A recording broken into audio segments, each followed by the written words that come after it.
হযরত মূসা আলাইহিস সালাম তার কাছে বারবার অনুমতি চাইতেছেন, আবেদন করতেছেন। উস্তাদ বলতেছেন, ইন্নাকা লান তাসতাতিআ মা'ইয়া সাবরা।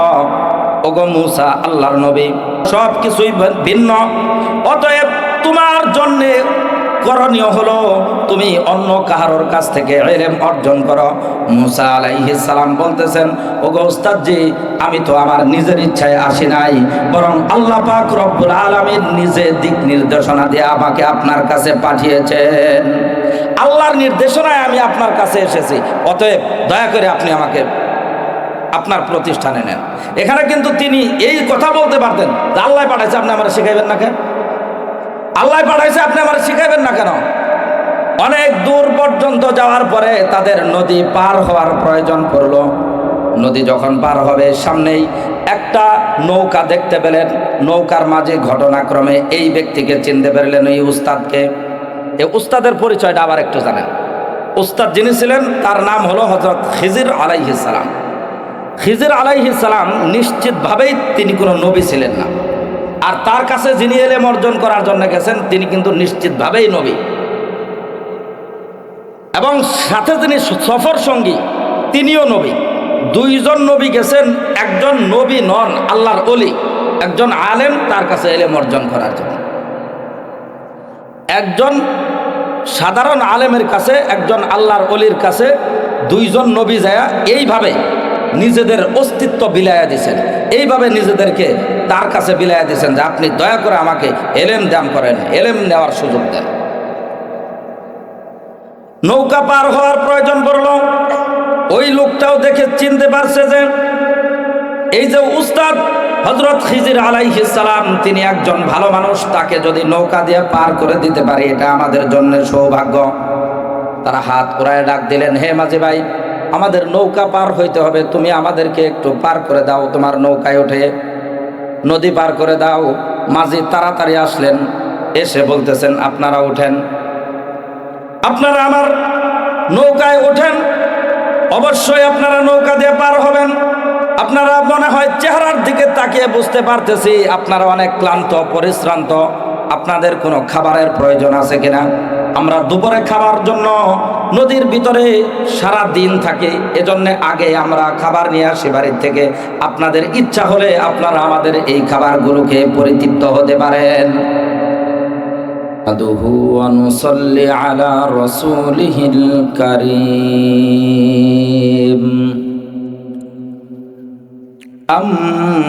أما بعد فقد قال الله تعالى في كلامه المجيد والفرقانه الحميد أعوذ بالله من الشيطان الرجيم بسم الله الرحمن الرحيم وإذ قال موسى لفتاه لا أبرح حتى أبلغ مجمع البحرين أو أمضي حقبا فقد قال الله تعالى في شان حبيبه إن الله وملائكته يصلون على النبي يا أيها الذين آمنوا صلوا عليه وسلموا تسليما اللهم صل على سيدنا ونبينا وشفيعنا وحبيبنا ومولانا محمد صلى الله عليه وعلى آله وأصحابه وبارك وسلم। ঐতিহ্যবাহী টাঙ্গাইল জেলার অন্তর্গত ঘাটাইল থানাধীন শহর গোবিন্দপুর মার্কাজ মসজিদ ও হাফিজিয়া মাদ্রাসার উদ্যোগে বার্ষিক তাফসীরুল কুরআন মাহফিলের সম্মানিত সভাপতি সাহেব, আমন্ত্রিত হযরত উলামায়ে কেরাম, মুরব্বিয়ানে আযম, অত্র এলাকা এবং পার্শ্ববর্তী এলাকার বিভিন্ন মসজিদ থেকে আগত আহিম্মায়ে মাসাজিদ ও খুতবায়ে মাসাজিদ, মুকাররম উলামা, বিভিন্ন মাদ্রাসা, স্কুল, কলেজ, ইউনিভার্সিটি, শিক্ষাঙ্গন থেকে আগত মুকাররম আসাতিজা, সম্মানিত শিক্ষক মণ্ডলী, আমার সামনে উপবিষ্ট আমার অতি কাছের, অতি নিকটের, অতি মোহাব্বতের, হৃদয়ের গহীনে যাদের স্থান, মনের মণিকোঠায় যাদের জায়গা, হীরকখণ্ড সমতুল্য চাঁদের সৌন্দর্যতাকেও হার মানিয়ে দেয়, তারুণ্যের উচ্ছ্বাস নিয়ে, যৌবনের উদ্দীপনা নিয়ে আগত ইসলাম ও মুসলমানদের চরম দুর্দিনে সিপাহ সালারের দায়িত্বভার পালনকারী খালিদ বিন ওয়ালিদ রাদিয়াল্লাহু তাআলা আনহুর উত্তরসূরি গাজী সালাউদ্দিন আইয়ুবী জামালউদ্দিন আফগানি রহিমাহুমাল্লাহর উত্তরসূরি তারেক বিন জিয়াদ মুহাম্মদ বিন কাসেম রহিমাহুমাল্লাহর উত্তরসূরি আমার সমবয়সী তরুণ ও যুবক ভাইরা, শেরে তাজ, মাথার মুকুট সমতুল্য শ্রদ্ধা ভাজন মুরব্বী বাবারা, স্নেহের কচি কাচারা তালিবুল ইলম ছাত্র ভাইরা, পর্দার অন্তরালে অবস্থানরতা মা খাদিজাতুল কুবরা রাদিয়াল্লাহু তাআলা আনহার উত্তরসূরি, মা আয়েশা সিদ্দিকা রাদিয়াল্লাহু তাআলা আনহার উত্তরসূরি, আমার দিনদার, ইমানদার, পরহেজগার, মুত্তাকি মুসলিম মা ও বোনেরা, মহান আল্লাহ রব্বুল আলামিনের আলিশান দরবারে লাখো কোটি শুকরিয়া আদায় করছি, নত শিরে সুজুদ পেশ করছি, শ্রদ্ধায় সেজদা অবনত হচ্ছি, শির নত করছি।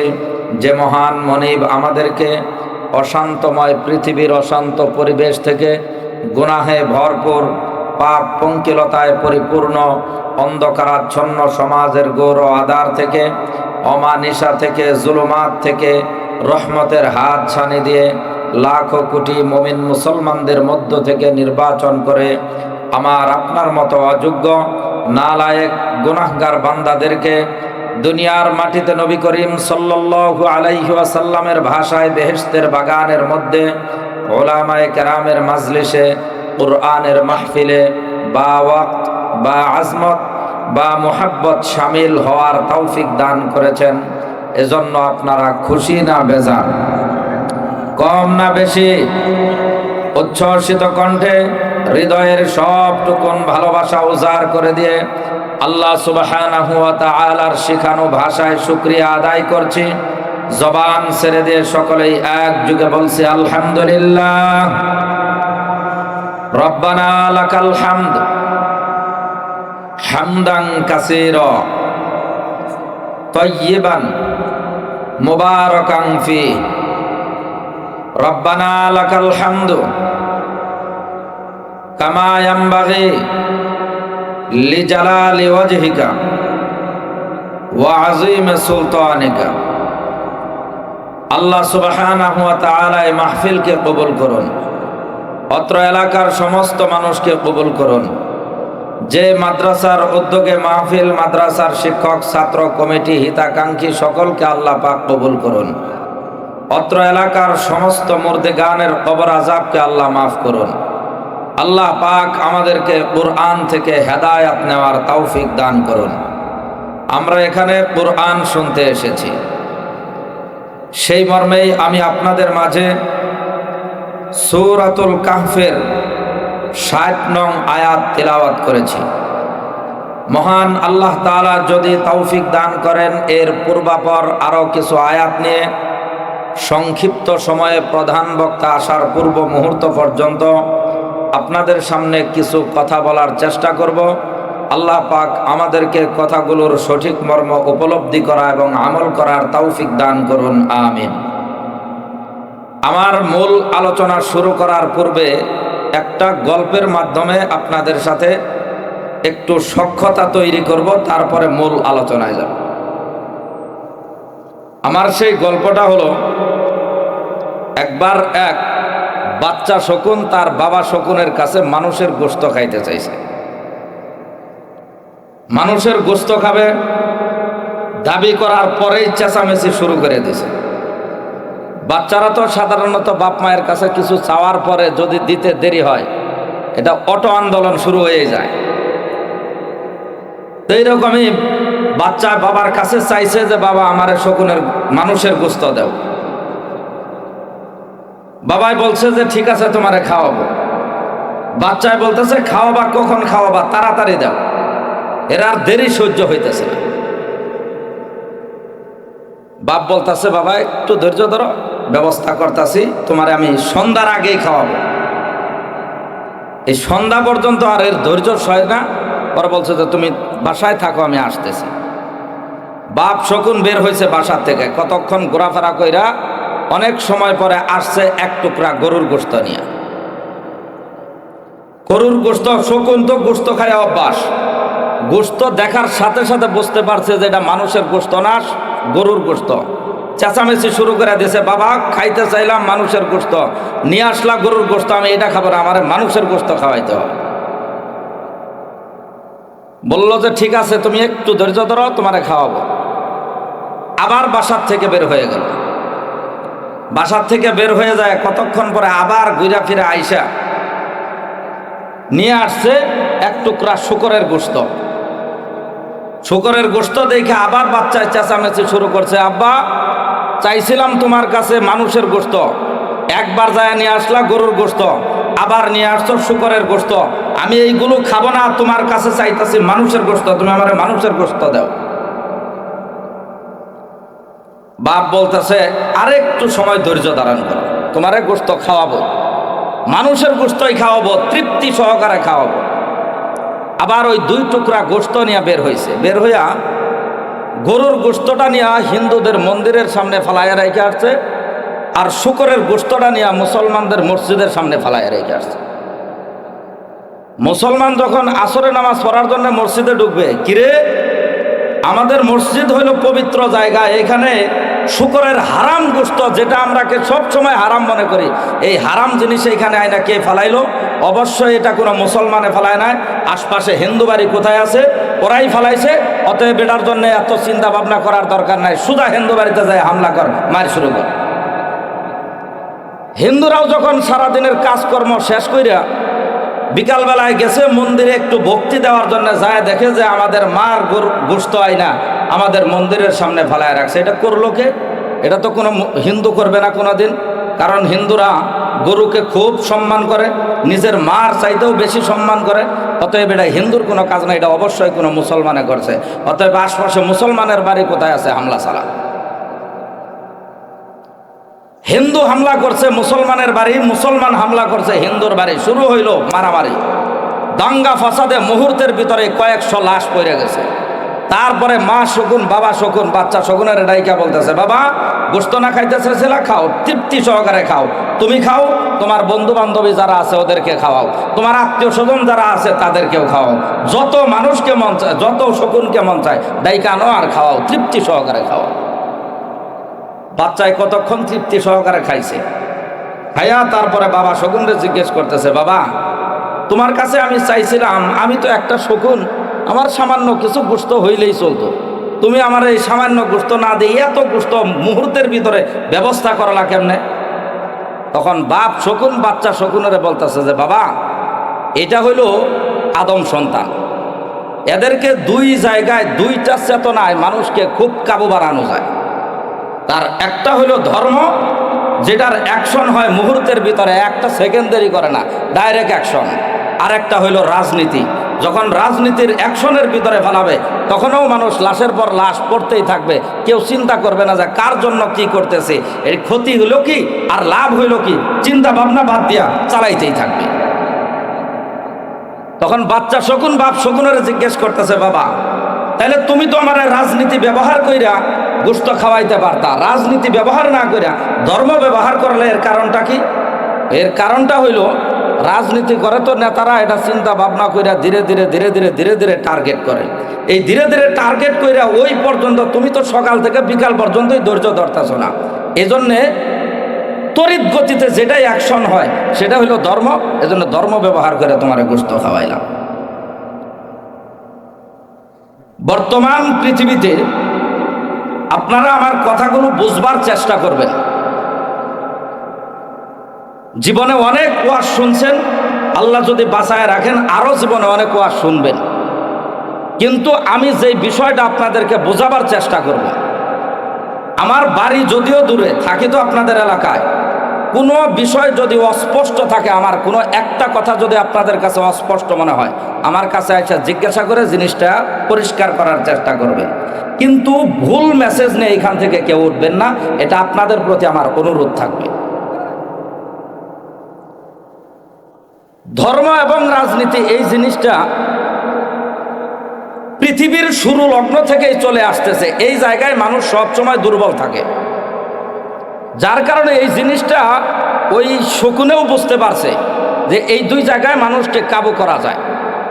শকুন তখন তার বাচ্চা শকুনকে বুঝাইতেছে যে বাবা, মানুষকে আল্লাহ তাআলা বানাইছেন আশরাফুল মাখলুকাত হিসাবে। আশরাফুল মাখলুকাত মানে সৃষ্টির শ্রেষ্ঠ, তার চাইতে শ্রেষ্ঠ কেউ নাই। শর্ত তার একটা, সেটা হলো আল্লাহর দেওয়া বিধানকে যথাযথভাবে মানতে হবে। মানুষ সেই আল্লাহর দেওয়া যথাযথ বিধান থেকে সরে যাওয়ার কারণে, মানুষ যেদিকে মন চায় সেদিকেই চলার কারণে মানুষ আশরাফুল মাখলুকাতটাই সর্বনিকৃষ্ট প্রাণীতে পরিণত হয়ে গেছে। আজকে যদি তোমাকে আমি গোশত খাওয়ানোর জন্য অন্য কোনো পদ্ধতি আবিষ্কার করতাম, মানুষের কাছে যদি বারবার যায় যদি ভিক্ষা চাইতাম, তোমারে দিত না। কিন্তু এই যে একটা খালি কল ব্যবহার করছে, এক কলের দেখো কতগুলো গোশত তোমারে খাওয়াইলাম। এইরকমই আজকের এই মাহফিলটাই ধরেন, এখানে এখন আমি ধর্মের বিষয়ে বা রাজনীতির বিষয়ে উল্টাপাল্টা দুই একটা কথা বলি, দেখবেন বেলা দুইটা গ্রুপ হয়ে যাবে। দুই গ্রুপে এক পক্ষ আমার পক্ষে যাবে, আরেক গ্রুপ আমার বিপক্ষে যাবে, ঝগড়া বাজবে। দেখেন কয় মিনিট লাগে এই মাঠ ভরতে, কয় মিনিট লাগবো? ঝগড়া বাঁচতে দেরি, মানুষ দিয়ে এই মাঠ ভরতে দেরি হবে না। আল্লাহ তাআলা আমাদেরকে বোঝার তৌফিক দান করুন। আল্লাহ আমাদেরকে সর্বশ্রেষ্ঠ করে সৃষ্টি করেছেন, আমাদের শ্রেষ্ঠত্বকে বোঝা এবং ধরে রাখার তৌফিক দান করুন, আমিন। যে আয়াত তেলাওয়াত করেছি, এই আয়াতটা হলো বনি ইসরাইলের একজন জলিলুল কদর নবী হযরত মূসা আলাইহিস সালাম সম্পর্কে। মূসা আলাইহিস সালাম একদিন এইরকম এক মজলিসের ভিতরে আলোচনা করতেছেন। আলোচনা চলতেছে, দ্বীনের কথা চলতেছে, হেদায়েতের কথা চলতেছে। পিছন থেকে একজন দাঁড়ায়া জিজ্ঞেস করতেছে, ওগো আল্লাহর নবী, আপনি আমাদেরকে ইতিপূর্বেও বুঝাইছেন, আজকেও বুঝাইতেছেন, আল্লাহ বাঁচায় রাখলে আরো বুঝাইবেন। আপনি যা বুঝাইতেছেন এর বাহির থেকে আমার একটা জানার বিষয়, একটা প্রশ্ন আপনার কাছে। নবী জিজ্ঞেস করলেন, কি প্রশ্ন করবা করো। লোকটা জিজ্ঞেস করতেছে, ওগো আল্লাহর নবী মূসা, আপনার কাছে আমার জিজ্ঞাসা হলো, এই পৃথিবীতে বর্তমানে সবচাইতে বড় জ্ঞানী কে? প্রশ্নটা বুঝছেন? প্রশ্ন করছে এই যুগের সবচাইতে বড় জ্ঞানী ব্যক্তিকে। মূসা আলাইহিস সালাম, তার প্রতি আল্লাহ তাআলার পক্ষ থেকে জ্ঞান অর্জন করার যতগুলো মাধ্যম ছিল, যতগুলো নিয়ামত ছিল, একটা হলো আল্লাহ তাআলা নবুয়ত দান করছেন তাকে, দ্বিতীয় নম্বর রিসালাত দান করছেন। নবুয়ত রিসালাত দুইটা আলাদা জিনিস, এই দুইটাই আল্লাহ তাআলা তাকে দান করছেন। সাথে সাথে আসমানি 104খানা কিতাবের মধ্যে গুরুত্বপূর্ণ একটা কিতাব হলো তাওরাত। এই তাওরাত কিতাবকে আল্লাহ তাআলা মূসা আলাইহিস সালামের উপরে নাজিল করেছেন।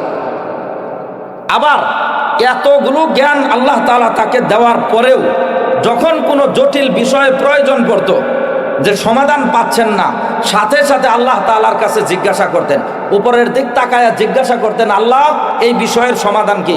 আল্লাহ তাআলা সরাসরি জবাব দিতেন যে এই বিষয়ের সমাধান এইটা।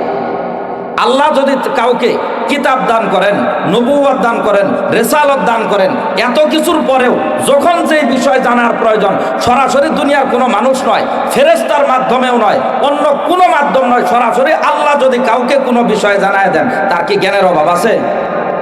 দুনিয়ার ভিতরে এই ব্যক্তি যে সর্বশ্রেষ্ঠ জ্ঞানী, এটা কি নির্দ্বিধায় বলা যায় না?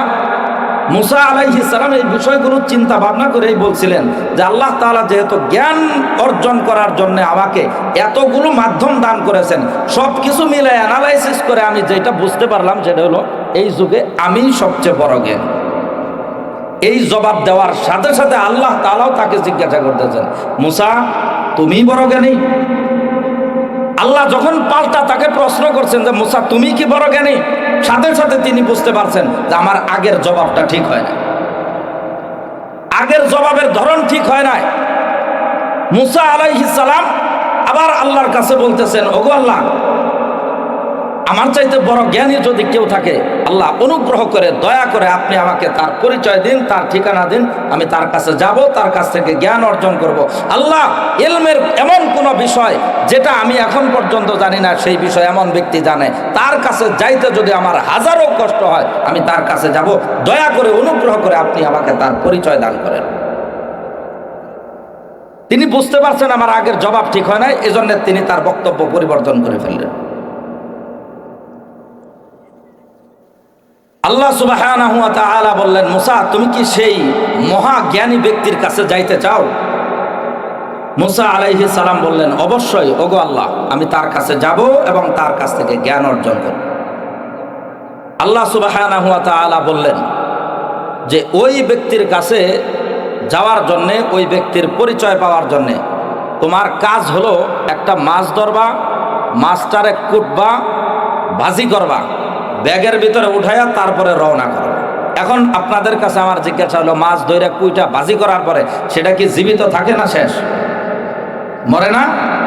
এই মরা মাছ নিয়ে আল্লাহ তাআলা রওনা দিতে বললেন এবং বলে দিলেন যে এই মাছটা যেই জায়গায় জীবিত হইয়া পানির ভিতর দিয়া চলে যাবে, ওই জায়গায় তুমি তোমার সেই কাঙ্ক্ষিত জ্ঞানী ব্যক্তি, তোমার সেই উস্তাদকে খুঁজে পাবে। যদিও জিনিসটা আশ্চর্য, কিন্তু সাথে সাথে এটা তো কঠিনও। নির্দিষ্ট কোনো পথ বলে দেন নাই, নির্দিষ্ট কোনো সময় বলে দেন নাই। মাছ জীবিত হওয়ার আগ পর্যন্ত চলতেই থাকবে, অনির্দিষ্ট সময়ের জন্য অনির্দিষ্ট রাস্তায়। শুধু আল্লাহ বলে দিয়েছেন যে এই দিক দিয়ে, এই যে একটা নদী দেখায় দিয়েছেন, এই নদীর পার দিয়ে, এই পার দিয়ে চলতে থাকবা।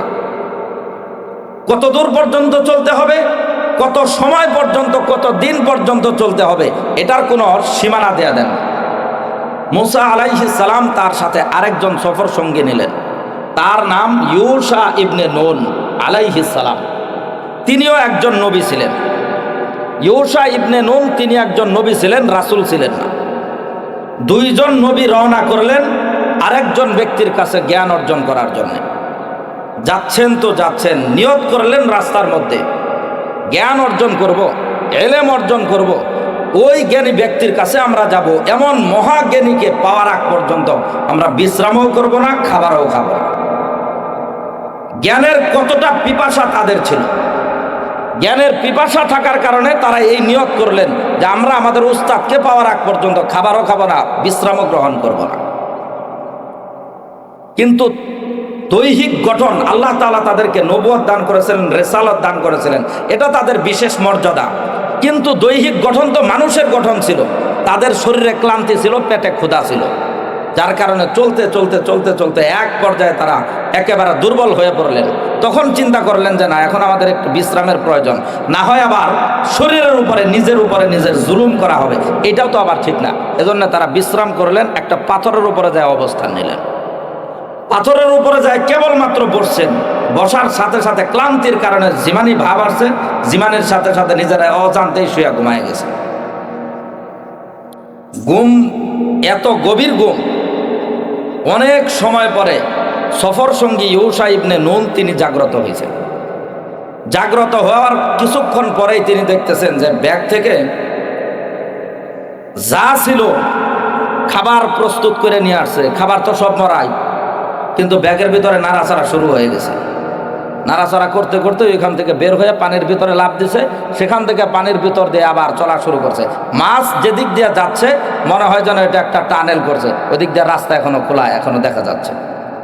পানি আর দুইটা এক হচ্ছে না, দুই পানি ভাগ হয়ে আছে, রাস্তা বোঝা যাচ্ছে, স্পষ্ট বোঝা যাচ্ছে।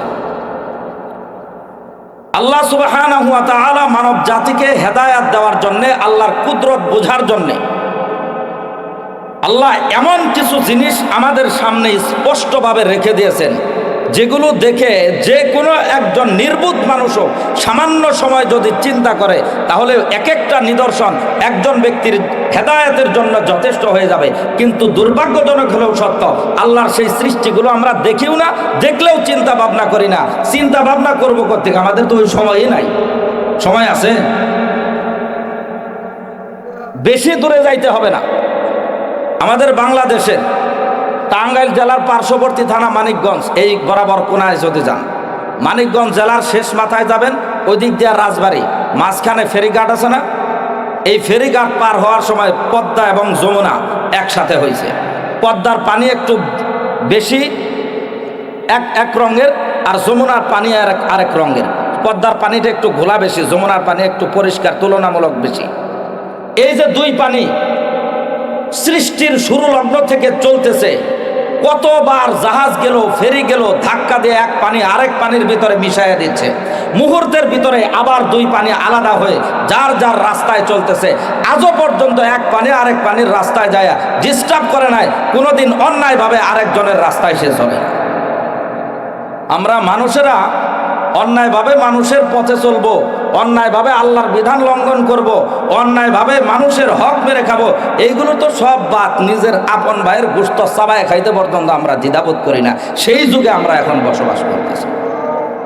আল্লাহ আমাদেরকে মনুষ্যত্ব বোধ দান করুন। আমরা যেন অন্তত পক্ষে যেন নিজের যে রক্তের সম্পর্কের আত্মীয় আর আল্লাহ তাআলা যে আমাদের স্রষ্টা, এই দুইটা সম্পর্ক যেন আমরা গুরুত্ব দিতে পারি। আল্লাহ আমাদেরকে তৌফিক দান করুন, আমিন। ইউশা ইবনে নুন আলাইহিস সালাম তিনি চিন্তা করলেন যে ডাক দিব, আবার চিন্তা করলেন এত দূর পর্যন্ত ক্লান্ত হয়ে আসলাম, আমিও ক্লান্ত, তিনিও ক্লান্ত, এই ঘুমের ভিতরে ডাক দেওয়া ঠিক হবে না। ঘুম থেকে জাগ্রত হোক, তারপরে আমি তাকে জানাবো বিষয়টা। কিন্তু মুসা আলাইহিস সালাম ঘুম থেকে জাগ্রত হওয়ার পরে আর ভুলে গেছেন, কথা মনে নাই, আবার সামনের দিকে চলা শুরু করছেন, খানা খায় নাই। অনেক দূর পর্যন্ত গেলেন, ক্ষুধায় একেবারে দুর্বল হয়ে গেলেন। দুর্বল হয়ে ইউশা ইবনে নুনকে বলতেছেন, ওগো ইউশা ইবনে নুন, আমাদের খাবারগুলো বের করো, আমরা নাস্তা করব। অনেক ক্ষুধা লেগেছে, তৃষ্ণা লেগেছে, সামনে আর চলতে পারতেছি না। তিনি নাস্তাগুলো বের করতেছেন, দেখতে পেলেন সব কিছু আছে কিন্তু মাছ নাই।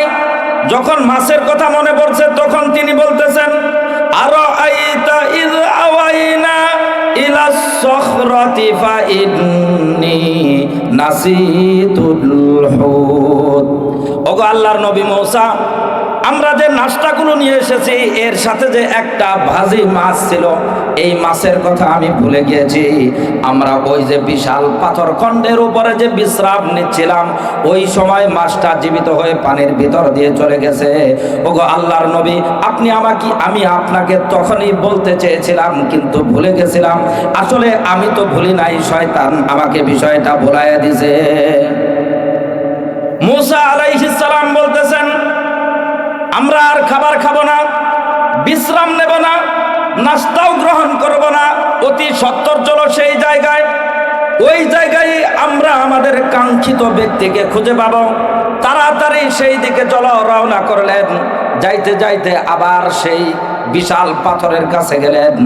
যায় দেখেন ওই পাথরের উপরেই একজন ব্যক্তি মাথা থেকে পা পর্যন্ত লম্বা এক কাপড় দিয়ে ঢেকে শুয়ে আছেন। কোন দিক তার মাথা আর কোন দিক তার পা এটা বোঝা যাচ্ছে না। মুসা আলাইহিস সালাম দূর থেকেই সালাম দিলেন, আসসালামু আলাইকুম ওয়া রাহমাতুল্লাহ। সেখান থেকেও সালামের জবাব আসলো, ওয়া আলাইকুমুস সালাম। কে এখানে? নদীর পারে, এখানে তো কোনো মানুষ থাকার কথা না, কে তুমি আমাকে সালাম দিচ্ছ? তিনি বলতেছেন, আমি আল্লাহর নবী মুসা। তিনি বলতেছেন, কোন মুসা? বনি ইসরাইলের মুসা নাকি? তিনি বলতেছেন যে হ্যাঁ, আমি বনি ইসরাইলের মুসা। আল্লাহ পাক রব্বুল আলামিন আমাকে আপনার কাছে পাঠিয়েছেন জ্ঞান অর্জন করার জন্যে। তিনি সেই শোয়া অবস্থায় বলতেছেন, তুমি আমার কাছ থেকে জ্ঞান অর্জন করতে পারবা না। কারণ হলো আমার জ্ঞানের আঙ্গিনা তোমার জ্ঞানের আঙ্গিনা আলাদা জিনিস। আমার চালচলন, কথাবার্তা, চলাফেরা, চরিত্রগতভাবে অবস্থা সব কিছু তোমার থেকে ভিন্ন। আমার সাথে তুমি ধৈর্য ধারণ করতে পারবা না, আমার সাথে তুমি থাকতে পারবা না। অতএব আমার কাছে আমার এই প্রতিষ্ঠানে ভর্তি হওয়ার দরকার নাই, তুমি অন্য কোথাও ইলম অর্জন করো।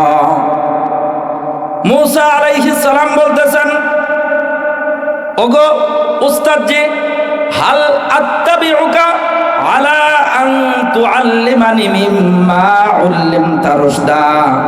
ওগো উস্তাদজি, আপনার কাছে অনুরোধ করে বলছি, আপনি যদি দয়া করে অনুগ্রহ করে আপনার পদাঙ্ক অনুসরণ করার একটু সুযোগ দেন, তাহলে আমি হেদায়েত পাবো, না হয় আমি জ্ঞান থেকে বিচ্যুত হয়ে যাব।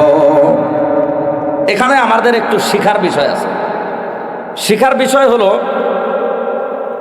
একজন নবী এবং রাসূল যার উপরে আসমানি কিতাব নাজিল হয়েছে, তিনি যায় আরেকজনের কাছে জ্ঞান অর্জন করবেন, সেখানে যায় বলতেছেন, আপনি অনুগ্রহ করে দয়া করে আমাকে আপনার পদাঙ্ক অনুসরণ করার সুযোগ দিন। এই কথা বলেন না যে আমার তাড়াতাড়ি ভর্তি করুন, আপনার কাছ থেকে পড়ব। তখনকার সময়ে প্রতিষ্ঠানে ভর্তির সিস্টেমই ছিল এইটা, ছাত্র গিয়ে উস্তাদের কাছে আবেদন করবে, উস্তাদ অনুমতি দিলেই তার প্রতিষ্ঠান থেকে, তার বিদ্যালয় থেকে জ্ঞান অর্জন করবে। এখনকার সময়ের পদ্ধতি একটু ভিন্ন। প্রতিষ্ঠান, সেখানে গিয়ে ফর্ম পূরণ করতে হয়, আবেদন করতে হয়, প্রতিষ্ঠানের পক্ষ থেকে অনুমতি দেওয়া হয়, তারপরে সেই ছাত্র নিয়ম অনুযায়ী ক্লাস করতে থাকে। তখনকার সময়ের পদ্ধতি ছিল এটা, এখনকার সময়ের পদ্ধতি এইটা, এতটুকুই পার্থক্য। কিন্তু অনুমতি ছাড়া ওই যুগেও পড়ালেখা করতে পারতো না। তারা অনুমতি নিত, উস্তাদের কাছে গিয়ে নিজের মাথাকে নত করে দিয়ে বলতেন, উস্তাদ অনুগ্রহ করে দয়া করে আপনি আমাকে সুযোগ দিন। আর এর কারণে দেখা যাইত তারা যেমন জ্ঞানী ছিলেন, তাদের কাছ থেকে যারা জ্ঞান অর্জন করত তারাও এইরকম বড় জ্ঞানী হইত। আর বর্তমান সময়ে উস্তাদের প্রতি, শিক্ষকের প্রতি ছাত্রদের, অভিভাবকদের মর্যাদা কমে আসছে। এজন্য সেই একই পুস্তক, একই বর্ণ, একই শব্দ, একই বাক্য লেখাপড়া করতেছে, কিন্তু আগের মতো সেই জ্ঞানী তৈরি হয় না। তার একমাত্র কারণ হলো, যার কাছ থেকে জ্ঞান অর্জন করে, যেই পুস্তক থেকে জ্ঞান অর্জন করে, যেই প্রতিষ্ঠান থেকে জ্ঞান অর্জন করে, এই তিন জিনিসের যথাযথ মর্যাদা আমরা দিতে পারি না। এই জিনিসগুলোর, এই তিন জিনিস, যেই তিন জিনিসের মাধ্যমে জ্ঞান অর্জন করতে হয়, এই তিন জিনিসকে আজকের দুনিয়াতেও কোনো ব্যক্তি যদি যথাযথ মর্যাদা দিতে পারে, আজকের এই যুগেও ইমাম গাজ্জালির মতো, শেখ সাদির মতো বহুত বড় বড় জ্ঞানী এবং দার্শনিক তৈরি হবে, কোনোই সন্দেহ নাই। হযরত মূসা আলাইহিস সালাম তার কাছে বারবার অনুমতি চাইতেছেন, আবেদন করতেছেন। উস্তাদ বলতেছেন, ইন্নাকা লান তাসতাতিআ মা'য়া সাবরা। ওগো মূসা, আল্লাহর নবী, সব কিছুই ভিন্ন, অতএব তোমার জন্য করণীয় হলো তুমি অন্য কাহারোর কাছ থেকে ইলম অর্জন করো। মূসা আলাইহিস সালাম বলতেছেন, ওগো উস্তাদজি, আমি তো আমার নিজের ইচ্ছায় আসি নাই, বরং আল্লাহ পাক রব্বুল আলামিন নিজে দিক নির্দেশনা দিয়ে আমাকে আপনার কাছে পাঠিয়েছেন। আল্লাহর নির্দেশনায় আমি আপনার কাছে এসেছি, অতএব দয়া করে আপনি আমাকে আপনার প্রতিষ্ঠানে নেন। এখানে কিন্তু তিনি এই কথা বলতে পারতেন যে আল্লাহ পাঠাইছে, আপনি আমার শিখাইবেন না কেন? আল্লাহ পাঠাইছে, আপনি আমার শিখাইবেন না কেন? অনেক দূর পর্যন্ত যাওয়ার পরে তাদের নদী পার হওয়ার প্রয়োজন পড়ল। নদী যখন পার হবে, সামনেই একটা নৌকা দেখতে পেলেন। নৌকার মাঝে ঘটনাক্রমে এই ব্যক্তিকে চিনতে পারলেন, এই উস্তাদকে। এই উস্তাদের পরিচয়টা আবার একটু জানেন। উস্তাদ যিনি ছিলেন তার নাম হলো হযরত খিজির আলাইহিস সালাম। খিজির আলাইহিস সালাম নিশ্চিতভাবেই তিনি কোনো নবী ছিলেন না, আর তার কাছে যিনি ইলম অর্জন করার জন্য গেছেন তিনি কিন্তু নিশ্চিতভাবেই নবী। এবং সাথে যিনি সফর সঙ্গী তিনিও নবী।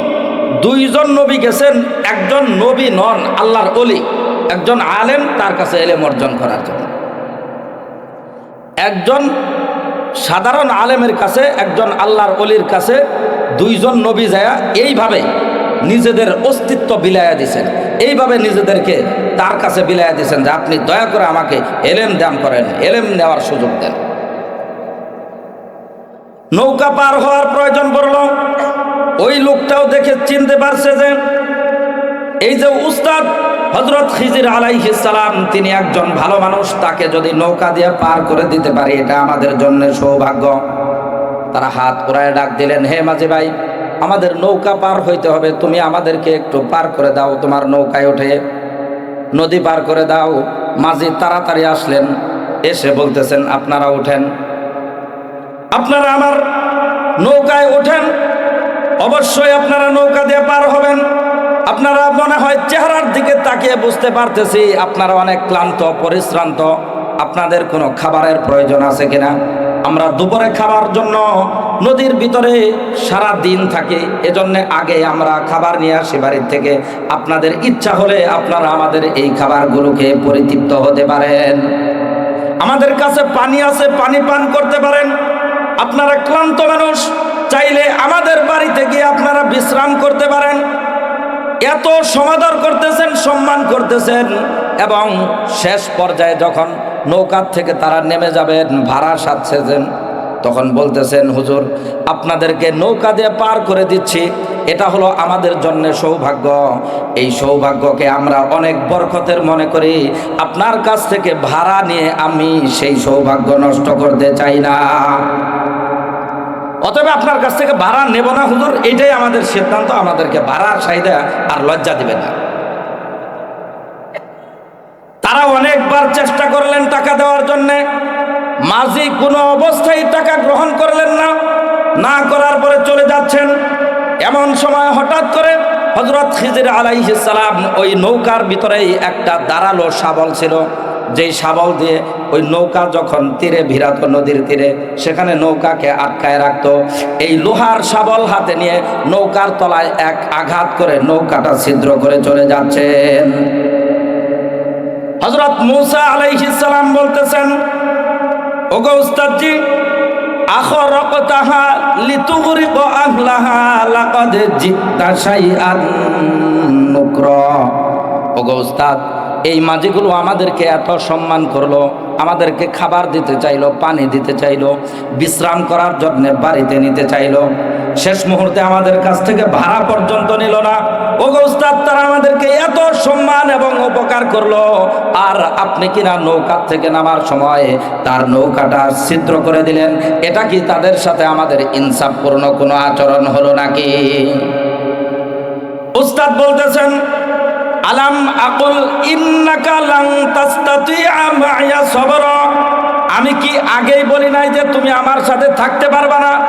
আমার কোনো কাজের উপরে তুমি ধৈর্য ধারণ করতে পারবা না, আমার কাজ দেখে তুমি সহ্য করতে পারবা না, অতএব আমার প্রতিষ্ঠানে তোমার থাকার দরকার নাই, তুমি বিদায় নিয়ে চলে যাও। মূসা আলাইহিস সালাম বলতেছেন, লা তুআখিযনি বিমা নাসিতু ওয়ালা তুরহিকনি মিন আমরি উসরা। ওগো উস্তাদ, আমি যা করেছি ভুল করেছি, আমি আর কোনো সময় এমন ভুল করব না, আপনি শেষবারের মতো আমাকে একটু সুযোগ দিন, আমি আর কখনো আপনার কাজে ডিস্টার্ব করব না। আপনাদের কাছে আমার একটা বিষয় জিজ্ঞাসা হলো, এখানে বাহ্যিকভাবে উস্তাদ তো ভুল করছেন, বাহ্যিক ভুল। মূসা আলাইহিস সালাম এটা প্রশ্ন করছেন শুধুমাত্র যে উস্তাদ এটা আমরা কেমন কাজ করলাম, এটা কি আমাদের ঠিক হইল? এটা তাও এই কথা বলে না যে হুজুর আপনি এটা কি করলেন, এটা বলে না যে আমরা এটা কি করলাম, দোষটাকে নিজের দিকে নিছেন যে আমরা এটা কি করলাম, এটা কি আমাদের করা ঠিক হয়েছে?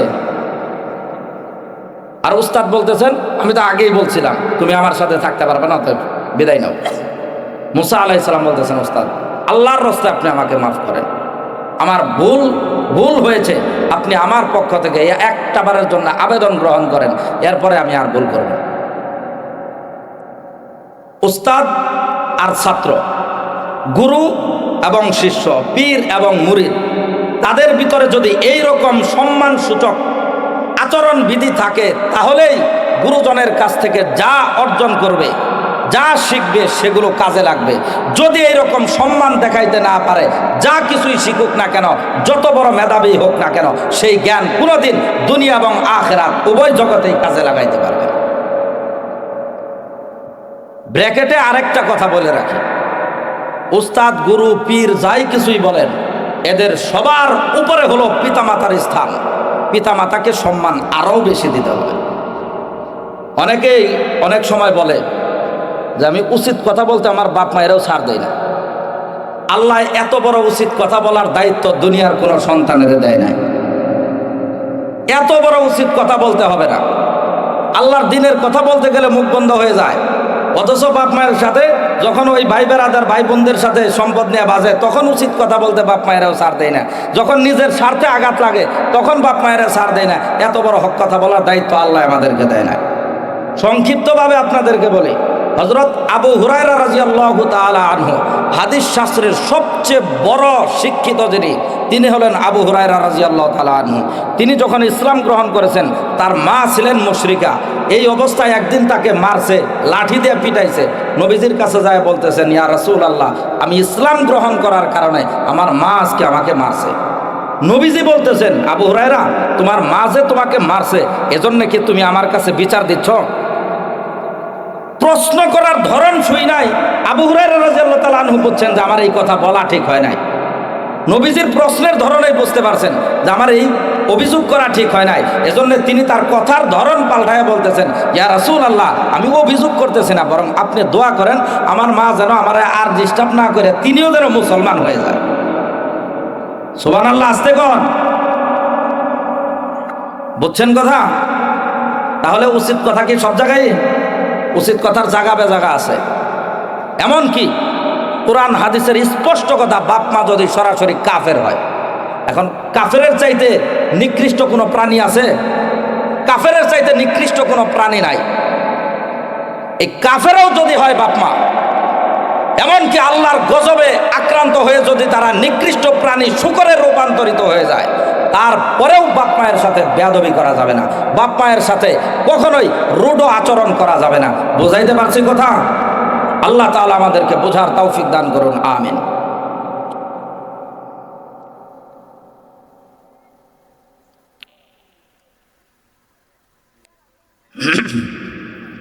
সেটা কোন হয়েছে কমই, চিন্তা করবেন না। হযরত মূসা আলাইহিস সালাম উস্তাদের কাছে ভুল স্বীকার করলেন, উস্তাদ তার ভুল ক্ষমা করলেন, আবার সামনের দিকে চলা শুরু করলেন। চলতে চলতে অনেক দূর পর্যন্ত গেলেন। যাওয়ার পরে দেখলেন বিশাল এক বিস্তীর্ণ মাঠ। সেই মাঠের ভিতরে অনেক ছেলেমেয়েরা খেলাধুলা করতেছে। এর ভিতরে একটা মাত্র ছেলে, অনেক সুন্দর, সবার চেয়ে আকৃষ্টপূর্ণ চেহারা, চেহারার দিক তাকাইলেই ভালো লাগে। এরকম কিছু মানুষ থাকে না? এরকম আকৃষ্টপূর্ণ চেহারা, যে ওই দিক দিয়া যায় সেই তার দিকে তাকায় যে ছেলেটা কত সুন্দর, তার চেহারা, তার দৈহিক গঠনের প্রশংসা করে। হযরত খিজির আলাইহিস সালাম তাকে দেখার সাথে সাথে ইশারা দিয়ে এইভাবে ডাক দিয়েছে যে এদিকে আসো। ছেলেটা আসছে। খিজির আলাইহিস সালাম ছেলেটার এক হাত দিয়ে তার মাথার ভিতরে ধরছে, আরেক হাত দিয়ে তার বুকের ভিতরে ধরছে, ধইরা এইভাবে মুচর দিয়া ছেলেটাকে এক টান দেয়া হত্যা করে ফেলছেন। আগে যে সমস্যা হইল, উদ্ভট এক ঘটনা ঘটলো, তার চাইতেও আরো ভয়ঙ্কর ঘটনা না? এই ঘটনা দেখার সাথে সাথে হযরত মূসা আলাইহিস সালাম বলতেছেন, আকাতালতা নাফসান যাকিয়াতাম বিগাইরি নাফস।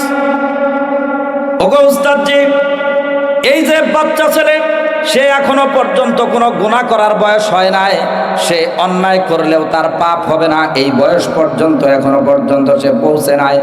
ওগো উস্তাদজি, আপনি তাকে হত্যা উপযুক্ত কোনো অপরাধ করা ছাড়াই আপনি যে তাকে হত্যা করলেন, এটা কি ঠিক হলো নাকি?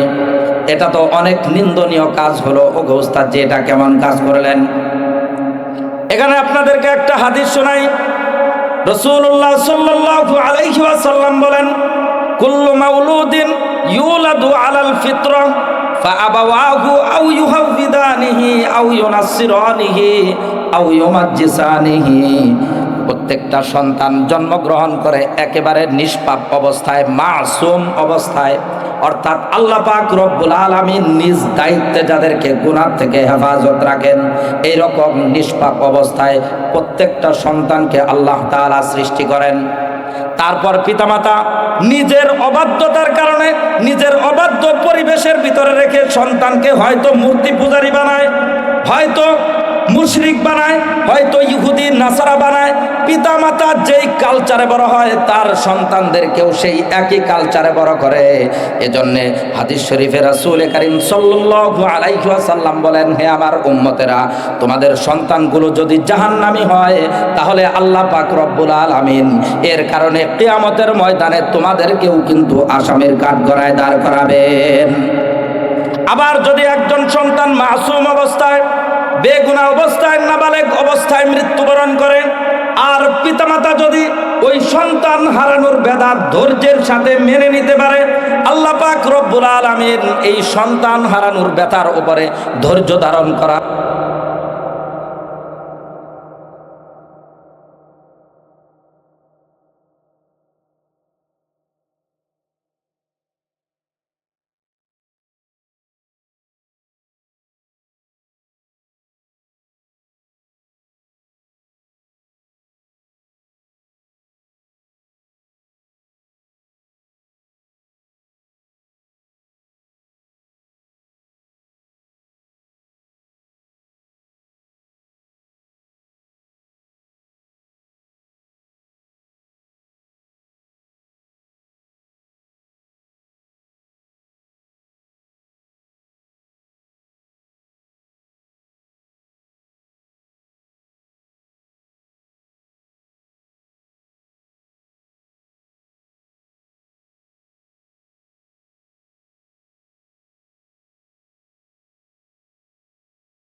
করছে, জ্ঞান অর্জন করছে। এমন তো বহু উস্তাদ আছে নিজে লেখাপড়া করছে ক্লাস 5 পর্যন্ত, কিন্তু স্কুলে যায়, মাদ্রাসায় গিয়ে 9-10 পর্যন্ত ক্লাস করাইছে। নিজের পড়ালেখার যোগ্যতা সর্বোচ্চ মেট্রিক পাস, সে যায় ইন্টারমিডিয়েট পর্যন্ত পড়াইছে। এরকম শিক্ষক আগে ছিল না। আর এখন ওই ইন্টারমিডিয়েট পড়াও বাংলা রিডিং পর্যন্ত ঠিক মতো পড়তে পারে। সিলেবাস কি আগের চাইতে নর্মাল হয়েছে? সিলেবাস আগের মতোই আছে, অক্ষর আগের মতোই আছে, শব্দ আগের মতোই আছে, চেষ্টাও আগের মতোই চলতেছে। সমস্যা এক জায়গায়, সমস্যা একটা জায়গায়, একটা মাত্র জায়গায় সমস্যা। সেটা হলো যেই 3 জিনিসের মাধ্যমে আমরা জ্ঞান অর্জন করি, এই 3 জিনিসের যথাযথ মর্যাদা আমরা দিতে পারি না। এই মর্যাদা যদি আমরা দিতে পারি তাহলে অবশ্যই অবশ্যই এই যুগেও প্রখ্যাত দার্শনিক, যুগ শ্রেষ্ঠ জ্ঞানী তৈরি হবে, বিজ্ঞানী তৈরি হবে, কবি সাহিত্যিক তৈরি হবে, কোনো সন্দেহ নাই। হযরত মুসা আলাইহিস সালাম উস্তাদের কাছে ভুল স্বীকার করলেন। উস্তাদ তার ভুল ক্ষমা করে আবার সামনের দিকে চলা শুরু করলেন। যাইতে যাইতে অনেক দূর পর্যন্ত গেলেন।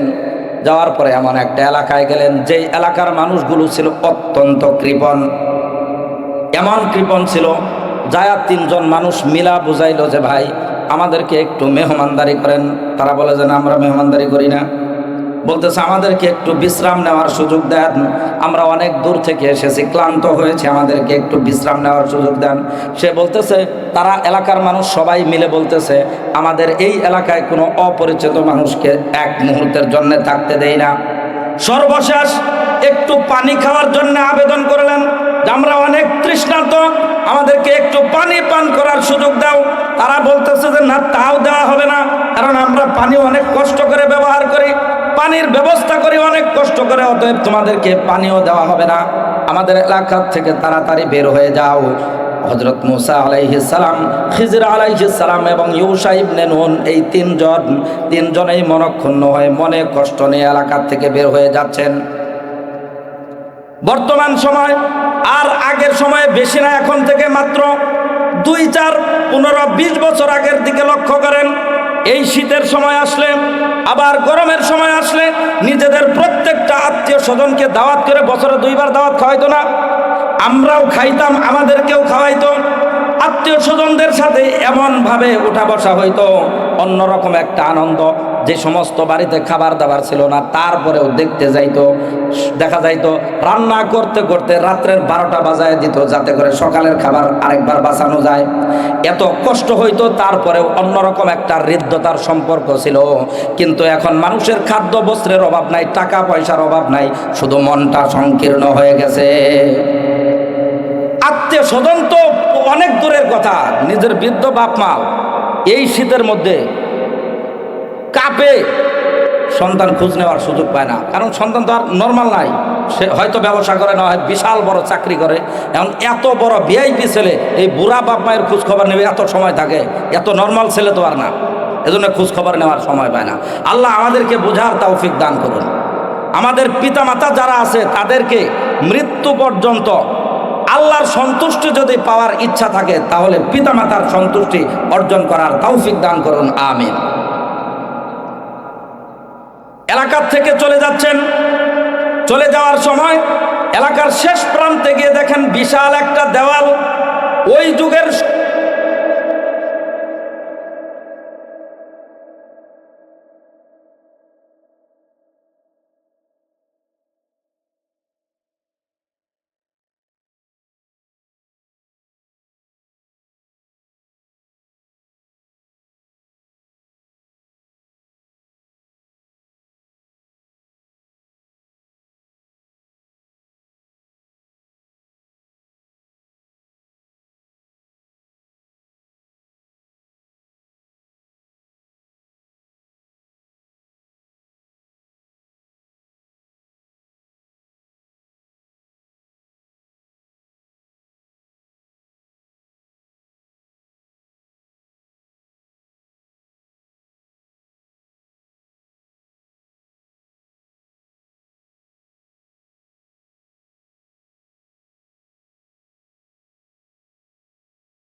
প্রশিক্ষণ দেওয়া যুদ্ধের ভিতরে লাগাইয়া দিত, নিজের বাহিনীর ভিতরে ব্যবহার করত। ওই বাদশা অতি সত্বর এই নদীর ভিতরে একটা তল্লাশি চালাবে, তল্লাশি চালিয়ে সবগুলো নৌকা নিয়ে যাবে। এজন্য আমি চিন্তা করলাম এই নৌকাওয়ালা মাঝি আমাদেরকে যেহেতু এত সম্মান করলো, এত উপকার করলো, এই লোকটাকে আমাদেরও একটু উপকার করা দরকার। শেষ মুহূর্তে আমাদের কাছ থেকে ভাড়া পর্যন্ত নিল না, আমাদেরকে সম্মান করে। অতএব এই লোকটাকে আমাদের একটা না একটা পুরস্কার দেওয়া দরকার। সেই পুরস্কার হিসাবে আমি নৌকাটা ছিদ্র করে দিলাম। আমরা আসার কিছুক্ষণ পরেই জালেম বাদশা সেই নৌকার ভিতরে তল্লাশি চালিয়ে নৌকাটা একবার নিয়েই গেছিল। পরে যখন দেখতে পেল যে নৌকাটা ত্রুটিযুক্ত, তখন নৌকাটা ছেড়ে দিয়ে চলে গেছে। ওগো মুসা, তোমার কাছে জানার বিষয় হলো, বলো তো আমি ওই মাঝির উপকার করেছি না ক্ষতি করেছি? মুসা আলাইহিস সালাম বলতেছেন, ওগো উস্তাদজি, আপনি অবশ্যই উপকার করেছেন, আপনি অবশ্যই উপকার করেছেন, কিন্তু আমি বুঝতে পারি নাই, এজন্য আপনাকে ডিস্টার্ব করেছে। উস্তাদজি, দ্বিতীয় ঘটনাটি কি ছিল? দ্বিতীয় ঘটনা হলো ওই ছেলেটা যাকে হত্যা করা হলো এখনো পর্যন্ত তার পাপ সওয়াবের কোনো বয়স হয় নাই, নিষ্পাপ মাসুম। এই সন্তানটা বড় হলে কাফের হবে। আল্লাহ পাক রব্বুল আলামিন আমাকে এটা ইলহামের মাধ্যমে জানিয়েছেন। নিজে কাফের হয়ে শুধু জাহান্নামী হবে এমন নয়, এতটুকু সীমাবদ্ধ নয়, বরং তাদের পিতামাতা এবং তার অধীনস্থ যারা থাকবে তাদেরকেও কাফের বানাবে। এজন্য আল্লাহ পাক রব্বুল আলামিন আমাকে আগেই জানিয়েছিলেন, তুমি যদি ওই ছেলেটাকে সামনে পাও তাকে হত্যা করবে। আর হত্যা করার পর তার পিতামাতা যদি সন্তানের এই বিয়োগ বেদনার উপরে ধৈর্য ধারণ করতে পারে, আমি আল্লাহ পাক রব্বুল আলামিন তারপরেই তাদেরকে আমি একটা কন্যা সন্তান দান করব। এই কন্যা সন্তানের মাধ্যমে তাদের পরিবারের ভিতরে কমপক্ষে 40 জন নবীর পদচারণা করাবো। একজন কাফেরের মৃত্যুর কারণে যদি 40 জন নবী তার পরিবারের ভিতরে আসে, এর চাইতে সৌভাগ্য আরো কিছু আছে? মুসা আলাইহিস সালাম বলতেছেন, ওগো উস্তাদ, আপনার প্রত্যেকটা কাজের ভিতরে হেকমতে পরিপূর্ণ, অথচ আমি আপনাকে ডিস্টার্ব করেছি প্রশ্ন করে না বুঝার কারণে। উস্তাদ বলতেছেন, তৃতীয় ঘটনার ব্যাখ্যা হলো, ওই যে দেওয়ালটা প্রায় পড়ে যাচ্ছিল, এমন সময় দেওয়ালটাকে আমরা ধাক্কা দিয়ে সোজা করলাম, অথচ এলাকার মানুষগুলো আমাদের সাথে বেয়াদবি করেছে, আমাদেরকে সামান্যতম মেহমানদারি করে নাই, তারপরেও তাদেরকে উপকার করলাম। তার একমাত্র কারণ হলো এই দেওয়ালের নিচে অনেকগুলো সম্পদ আছে, এই সম্পদের মালিক হলো 2 জন এতিম বাচ্চা। এই এতিম বাচ্চাগুলো এখনো পর্যন্ত ছোট। দেওয়াল যদি পড়ে যায় এলাকার মানুষ কেমন তা তো জানতে পারছো? হ্যাঁ জানছি, এলাকার মানুষ খুব খারাপ। তাহলে দেওয়াল পড়ার সাথে সাথে সম্পদ সবগুলো তারা নিয়ে চলে যাইতো, ওই সন্তানগুলো একেবারে অসহায় হয়ে পড়তো। আল্লাহ পাক রব্বুল আলামিন আমাকে জানায়া দিয়েছেন, এজন্য দেওয়ালটা সোজা করে দিলাম।